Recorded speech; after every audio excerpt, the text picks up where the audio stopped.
हर हर महादेव। जय श्री सीताराम, जय श्री हनुमान।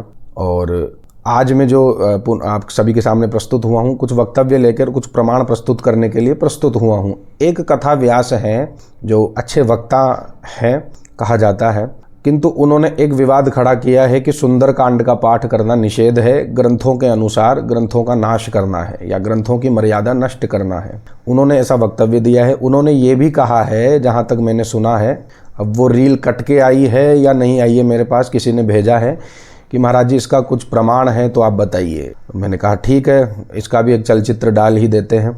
देखिए क्या हो रहा है आजकल, जिन कथावाचकों के या जिन प्रवचन देने वालों के भीड़ है, लाखों फॉलोवर हैं, मिलियंस में जो है फॉलोवर्स है, सब्सक्राइबर हैं, तो उनको लोग क्या समझते हैं कि ये जो बोलेंगे वो शास्त्रों के अनुसार ही बोलेंगे या फिर तुलसीदास जी ही इनके मुख से बोलते हैं, ऐसा वो मानते हैं। और व्यास के मुख से साक्षात नारायण ही उच्चारण करते हैं, सरस्वती का वास होता है। किंतु आजकल ऐसा नहीं हो रहा है। मन माने मनमोजी जो वक्तव्य दे रहे हैं सभी लोग, वो गलत है। सुंदरकांड का पाठ प्राचीन काल से ही चला आ रहा है और पुराणों में भी इसका उल्लेख है। हालांकि तुलसीदास जी महाराज की जो रामचरितमानस है, तो उसके अंतर्गत जो तुलसीदास, उसके अंतर्गत जो सुंदरकांड का पाठ आता है, पारायण आता है, उस पर उन्होंने कहा है कि आजकल सुंदरकांडी लोग भजन इत्यादि ये कर रहे हैं और सुंदरकांड कर रहे हैं, संपूर्ण रामचरितमानस ही करना चाहिए। बहुत अच्छी बात भी कही है उन्होंने ये, तो उनका मैं समर्थन भी करता हूँ। किंतु ये कहना गलत हो जाता है कि सुंदरकांड का पाठ करना गलत है। आपको ऐसा बोलना चाहिए था कि शास्त्रीय विधि से करो, ज़्यादा नाच गान मत करो, पाठ करो और भजन इत्यादि जो करने हैं वो बाद में करिए। संगीत में कर रहे हैं सुंदरकांड का पाठ, रामचरितमानस अंतर्गत सुंदरकांड का पाठ, तो आप कर सकते हैं, कोई दिक्कत नहीं। किंतु वाल्मीकि ये जो कृत रामायण के अंतर्गत जो सुंदरकांड का पाठ है, उसका भी विधान है।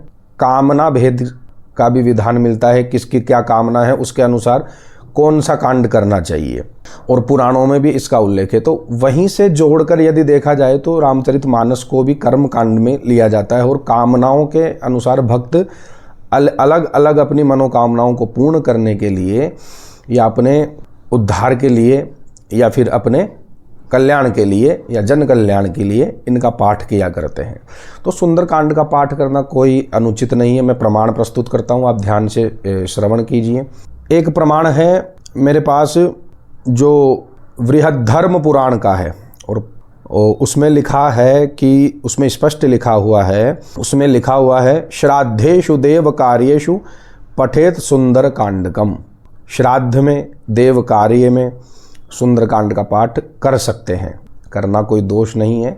श्राद्ध में भी करें, देव कार्य जो भी होते हैं अनुष्ठान इत्यादि मांगल कार्य, उनमें भी आप कर सकते हैं।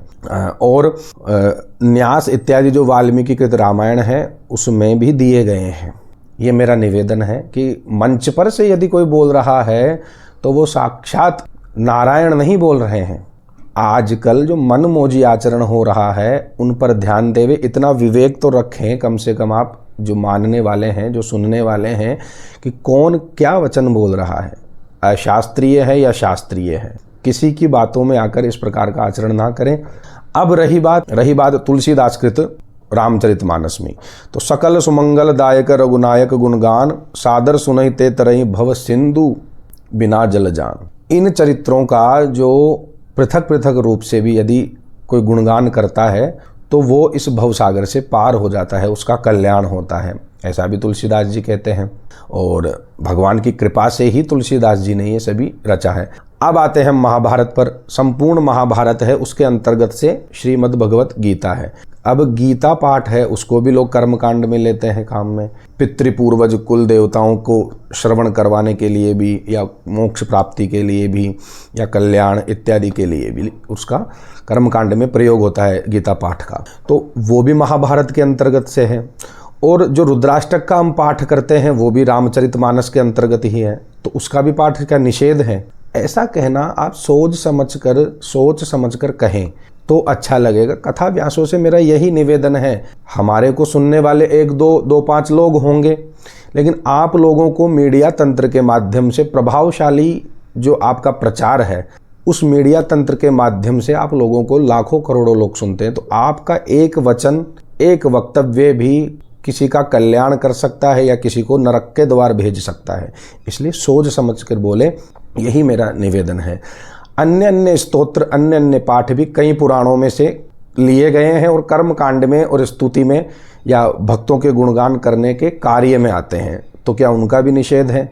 इस प्रकार से थोड़ा ध्यान रखें। और मेरा निवेदन है सभी से, जो सुनने वाले हैं, निवेदन है उनसे कि भीड़ के साथ एक ही शब्द लगा है, भाड़, भीड़ भाड़।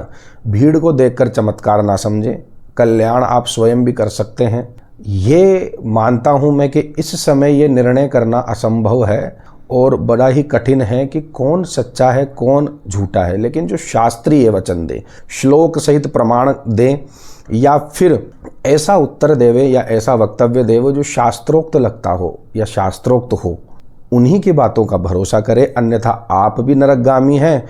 उन्होंने तो अपना उद्धार किसी न किसी प्रकार से कर ही लेना है। नरक में जाने की जो टिकटें कटवा रखी है वो ले सकते हैं। ये मेरा ऐसा कोई वक्तव्य नहीं है। मैं जो विभूषण जी महाराज है उनका भी आदर करता हूँ, अच्छे वक्ता हैं वो, उनको लाखों लोग सुनते हैं। रामचरित मानस राम कथा के अच्छे वक्ता हैं, किंतु कभी कभी हो जाता है वक्ताओं से भी, तो उनका मैं यहाँ पर कोई विरोध नहीं कर रहा हूँ, आप उन्हें हमेशा सुने। लेकिन ऐसे वक्तव्यों पर आप ध्यान ना देवे। और उनसे भी यही मेरी प्रार्थना है, विनती है कि महाराज कथा मंच पर से इस प्रकार के वक्तव्य आप ना देवे। अन्य वक्ताओं से भी मेरी प्रार्थना है, निवेदन है। रामाय रामभद्राय रामचंद्राय वेदसे रघुनाथाय नाथाय सीताय पते नमः। जय श्री राम, जय जय श्री सीताराम, जय जय हनुमान, हर हर महादेव, नमः चंडिकाय।